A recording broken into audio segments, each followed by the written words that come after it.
ఈ రోజే డౌన్లోడ్ చేయండి, మీ ఫేవరెట్ షోస్ చూడండి. Wish you many more happy returns of the day.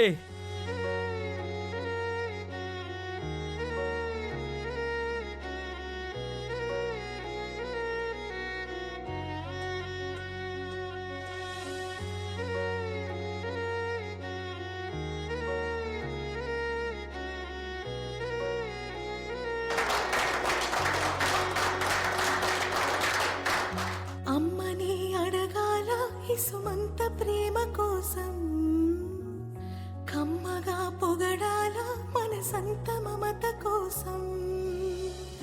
నది ఆగుతుందా ప్రళయానికి, తల వంచుతుందా విధిరాతకి.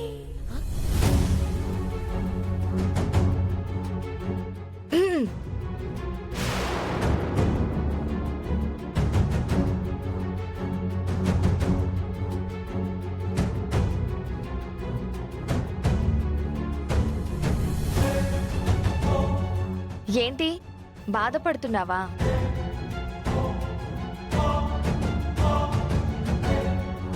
చరణ్కి నాకు మ్యారేజ్ ఫిక్స్ చేశారు అనగానే మొహం మాడిపోయింది. చెప్పాను కదా, చరణ్ని ఎప్పటికైనా నా వాణ్ణి నేను చేసుకుంటాను అని. నేను అలా చెప్పిన ప్రతిసారి ఏదో ఒక కౌంటర్ వేసేదానివి కదా, ఇవాళేమైంది? నాకు తెలుసు చరణ్ అంటే నీకు ఎప్పుడో ఎక్కడో ఇంట్రెస్ట్ ఉంది అని. ఇప్పుడు పూర్తిగా చరణ్ నా వాడు కాబోతున్నాడు.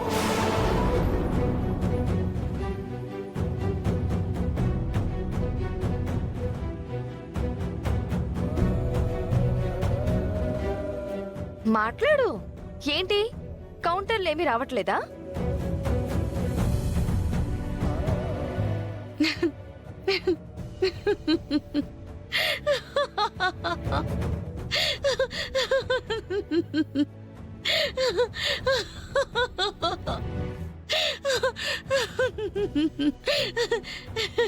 ఎందుకు పిచ్చిదాల్లాగా నవ్వుతున్నావు?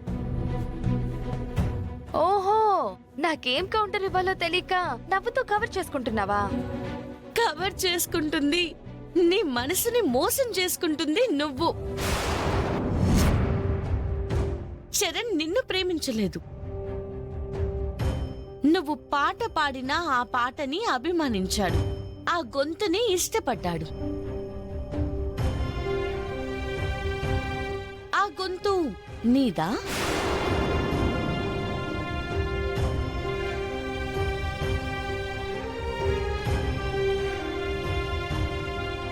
ఒకరోజు కాలేజ్లో నీ ముందే నాతో చెప్పాడు కదా, ఆ గొంతు నచ్చే ఇష్టపడ్డాను, ఒకవేళ ఆ వాయిస్ నీదే అయితే గనుక నిన్నే లవ్ చేసేవాణ్ణని.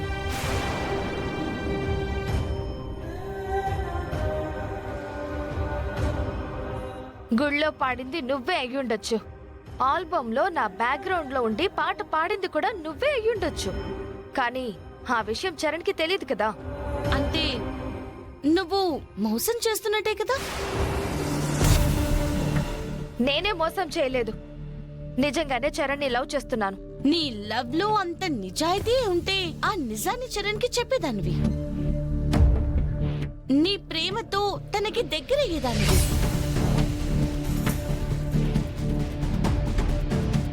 నువ్వలా చేయలేదే.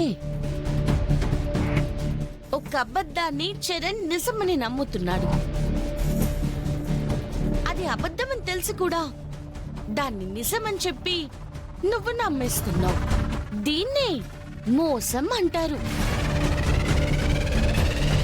మోసం, ప్రేమ ఒకే చోట ఉండవు. మోసంతో ఎవ్వరూ ప్రేమని గెలవలేరు. నేను గెలిచాను కదా అని నువ్వనుకుంటున్నావంతే. అంటే గుళ్ళో పాడింది నేను కాదు అని నువ్వే చరణ్కి చెప్పేస్తావా? చెప్పేదాన్నే అయితే ఎప్పుడో చెప్పేసేదాన్ని కదా. మరిప్పుడెందుకు అలా మాట్లాడుతున్నావు? అంటే నా పెళ్లి జరగడం నీకిష్టం లేదు, దాన్ని ఎలాగైనా ఆపాలి అనుకుంటున్నావా? ఒక ఆనందాన్ని అడ్డుకోవాలని ఒకరిని బాధ పెట్టాలని నేనెప్పుడూ అనుకోను.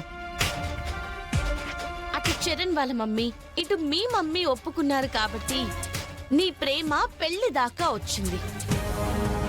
కానీ నువ్వే కొంచెం ఆలోచించాల్సింది.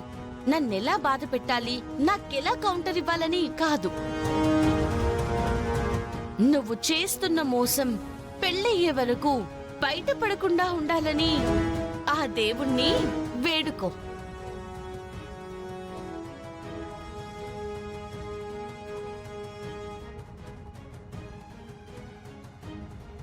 చిన్న చిన్న తప్పులు బయటపడుతుంటేనే ఇవాళ పీటల మీద పెళ్లిళ్ళు ఆగిపోతున్నాయి.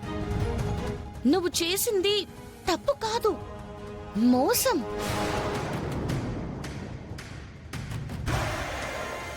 అది బయటపడితే జాగ్రత్త.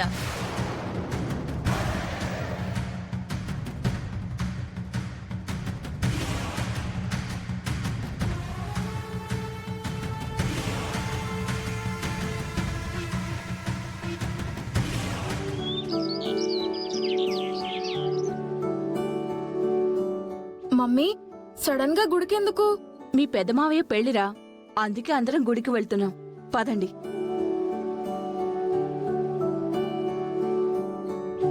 నేను అక్షితను ప్రేమిస్తున్న విషయం ఇంట్లో చెప్పకుండా తప్పు చేశాను. ఈ విషయం తెలియక ఇప్పుడు మమ్మీ అక్షితకి అన్నయ్యకి పెళ్లి చేయాలనుకుంటుంది. ఛీ, ఇప్పుడేం చేయాలి? ఛీ, భగవంతుడా.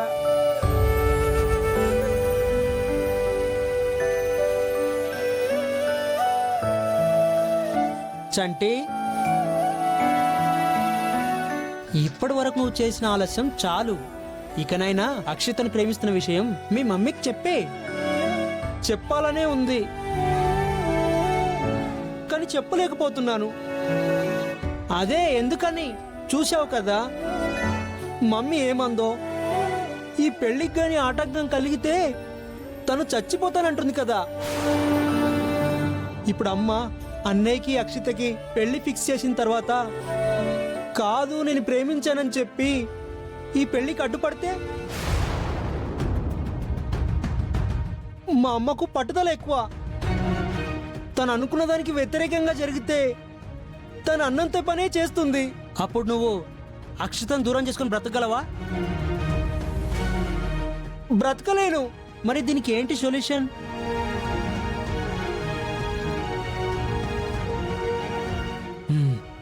ఒకటే సొల్యూషన్. అక్షితను దూరం చేసుకుని బ్రతకడం కంటే అందరికీ నేను దూరం అయిపోవడమే. అంటే ఆత్మహత్య చేసుకుంటావా? అవును, అదే పరిష్కారం. రేయ్,